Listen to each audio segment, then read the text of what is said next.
조선시대 며느리의 삶은 어떠했을까요? 시집을 오면 새벽 4시에 일어나야 했습니다.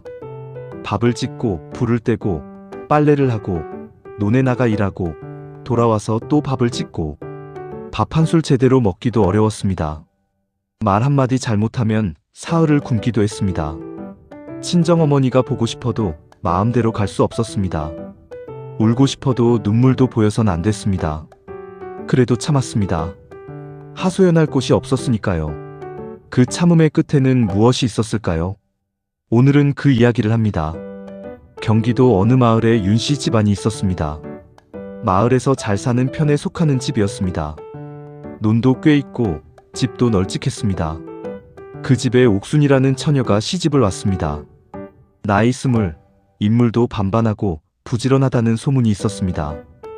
혼인 전날 밤 옥순이 어머니는 딸의 손을 꼭 잡고 말했습니다. 시집 가면 힘든 일이 많을 거다. 아무리 힘들어도 참아라. 참고 살다 보면 좋은 날이 온다. 무슨 일이 있어도 아프다는 소리 하지 말고 힘들다는 소리 하지 말고. 옥순이는 고개를 끄덕였습니다. 그러나 시집살이가 어머니의 말보다 훨씬 혹독할 것이라는 것은 그때는 몰랐습니다. 시어머니 박씨는 처음부터 옥순이가 마음에 들지 않았습니다. 딱히 이유가 있었던 것은 아닙니다. 아들을 가장 사랑하는 어머니에게 며느리란 그냥 아들을 빼앗아간 존재일 뿐이었습니다. 세상 어머니들이 다 그런 것은 아니지만 박씨는 그런 사람이었습니다. 첫날부터 트집을 잡았습니다. 인사하는 자세가 반듯하지 않다고, 밥을 짓는 솜씨가 형편없다고, 걸음걸이가 버릇없다고, 말소리가 너무 크다고, 뭐든 잡으면 트집이 됐습니다.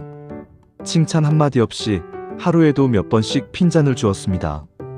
옥순이는 더 잘하려고 노력했습니다. 새벽에 더 일찍 일어났습니다.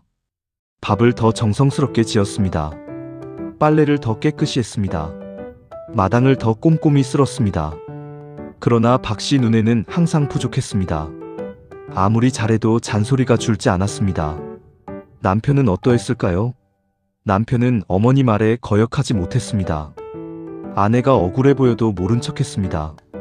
박씨가 옥순이를 심하게 다룰 때도 방에 들어가 문을 닫았습니다. 어머니와 아내 사이에서 어느 쪽도 선택하지 않는 것이 결국 아내를 버려두는 것이라는 것을 몰랐습니다. 나약했습니다. 나약한 것이 때로 잔인한 것보다 더 큰 상처를 줍니다. 옥순이는 참았습니다. 그리고 또 참았습니다. 친정에 편지 한 통도 보내지 않았습니다. 부모님이 걱정하실까봐. 눈물은 항상 혼자 있을 때만 흘렸습니다. 아무도 없는 부엌에서, 빨래터에서, 변소 뒤에서 짧은 틈을 타서 울었습니다. 그리고 손으로 눈물을 훔치고 다시 일어서서 일했습니다. 계절이 바뀌었습니다. 봄이 가고 여름이 가고 가을이 왔습니다. 옥순이는 야위어 갔습니다. 제대로 먹지 못하고 제대로 쉬지 못하니 몸이 버티질 못했습니다. 그래도 쓰러지지 않으려 이를 악물었습니다. 쓰러지면 또 뭐라 할 테니까. 그러던 어느 겨울이었습니다. 눈이 내리는 날이었습니다. 박씨가 아침부터 이불 빨래를 내밀었습니다. 찬물에 빨아야 한다고 했습니다. 옥순이는 우물가에 앉았습니다. 차디찬 물에 손을 담갔습니다. 손이 빨갛게 물들었습니다. 처음엔 아팠습니다. 나중엔 감각이 없어졌습니다. 눈발이 날렸습니다. 눈이 손등에 쌓였다 녹았습니다. 옥순이는 그냥 빨았습니다. 손이 아픈지도 모르고. 그날 저녁 옥순이가 쓰러졌습니다. 부엌에서 저녁밥을 짓다가 그냥 그 자리에서 쓰러졌습니다. 폐렴이었습니다. 숨을 쉴 때마다 가슴에서 이상한 소리가 났습니다.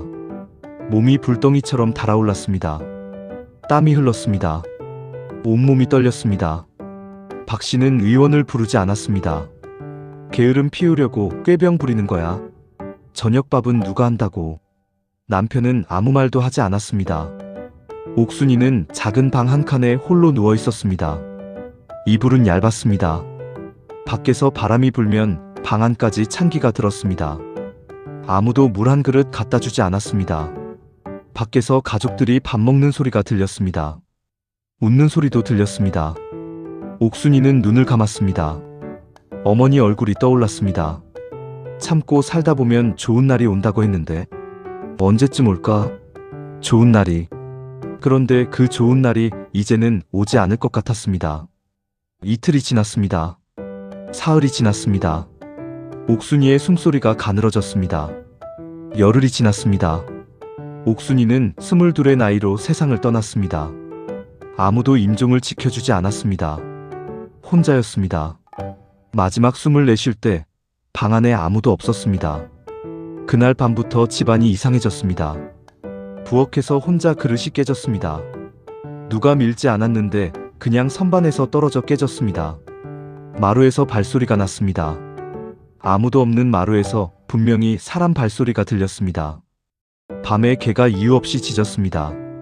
담장 쪽을 향해 쉬지 않고 짖었습니다. 첫날 밤에는 그냥 이상한가 보다 했습니다. 둘째 날 밤에도 그릇이 깨졌습니다.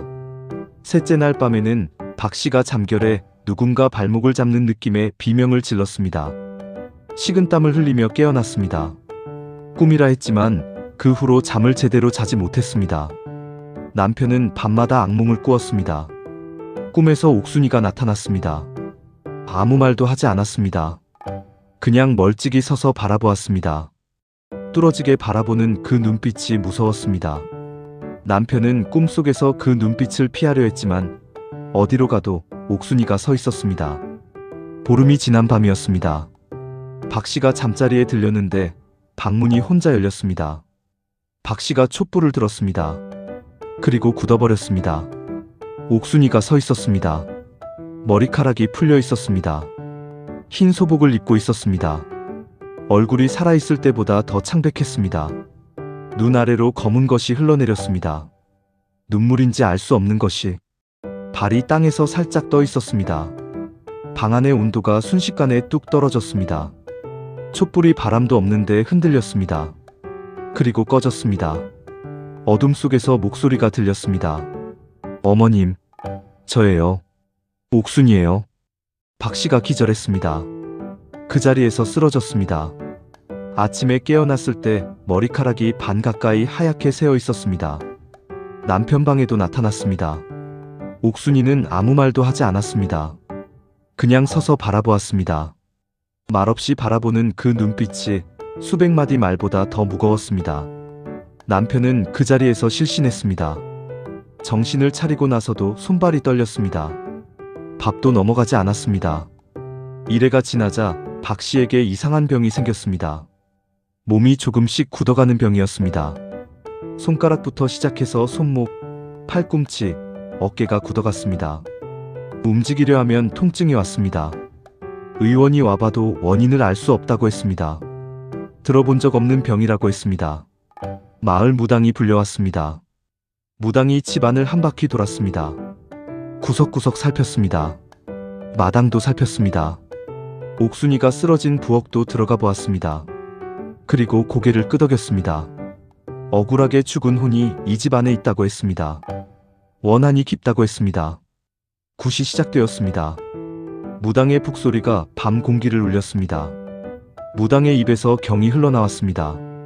촛불이 여럿 켜졌습니다. 바람이 일었습니다. 집안의 공기가 달라졌습니다. 한참이 지났을 때였습니다. 무당의 목소리가 달라졌습니다. 무당의 목소리가 아니었습니다. 더 젊고 더 가늘고 누군가 익히 들어본 적 있는 목소리였습니다. 가족들이 다들 굳어버렸습니다. 저는 아무것도 바라지 않아요. 큰 것을 원하지 않아요. 그냥 한마디만 해주세요. 제가 잘못한 것이 없다고. 제가 억울하게 죽었다고. 그것만 인정해 주시면 돼요. 굿판에 침묵이 내려앉았습니다. 박 씨가 천천히 무릎을 꿇었습니다. 그 고집스럽고 사납던 여인이 평생 처음으로 무릎을 꿇었습니다. 손이 떨렸습니다. 입술이 떨렸습니다. 눈에서 눈물이 흘렀습니다. 평생 다른 사람 앞에서 울어본 적 없는 사람이 울었습니다. 잘못했다. 내가 잘못했어. 옥순아, 내가 잘못했다. 네가 억울하게 죽었다. 네가 잘못한 것이 없다. 소리내어 울었습니다. 남편도 무릎을 꿇었습니다. 땅에 이마를 댔습니다. 어깨가 떨렸습니다. 그 순간 방 안에 꽃향기가 퍼졌습니다. 한겨울인데 봄꽃 향기 같은 것이. 아무도 꽃을 가져오지 않았는데 분명히 꽃향기가 났습니다. 무당이 눈물을 훔치며 말했습니다. 가셨어요. 이제 편히 가셨어요. 박 씨의 병은 그날부터 천천히 나아졌습니다. 굳어가던 몸이 조금씩 풀렸습니다. 한 달이 지나자 거의 다 나았습니다. 남편은 평생 옥순이의 제삿날을 챙겼습니다. 해마다 그날이 되면 혼자 방에 들어가 오래도록 나오지 않았습니다. 무슨 생각을 하는지 아무도 몰랐습니다. 그러나 아무도 묻지 않았습니다. 마을 사람들은 그 뒤로 달라졌다고 합니다. 윤씨 집안 이야기가 두고두고 회자되었습니다. 며느리를 함부로 대하는 집이 줄었다고, 며느리가 아프다 하면 의원을 불렀다고, 옥순이가 원했던 것은 복수가 아니었습니다. 죽음도 재앙도 아니었습니다. 그저 인정이었습니다. 내가 억울했다는 것, 내가 잘못한 것이 없다는 것, 그 한마디. 살아서 듣지 못한 그 말을 죽어서야 들었습니다. 때로는 그 한마디가 얼마나 중요한지 우리는 너무 늦게 깨닫습니다. 지금 옆에 있는 사람에게 그 말을 해주는 것, 너무 늦기 전에. 잘못했다는 말, 수고했다는 말, 억울했겠다는 말, 살아있을 때 해야 합니다.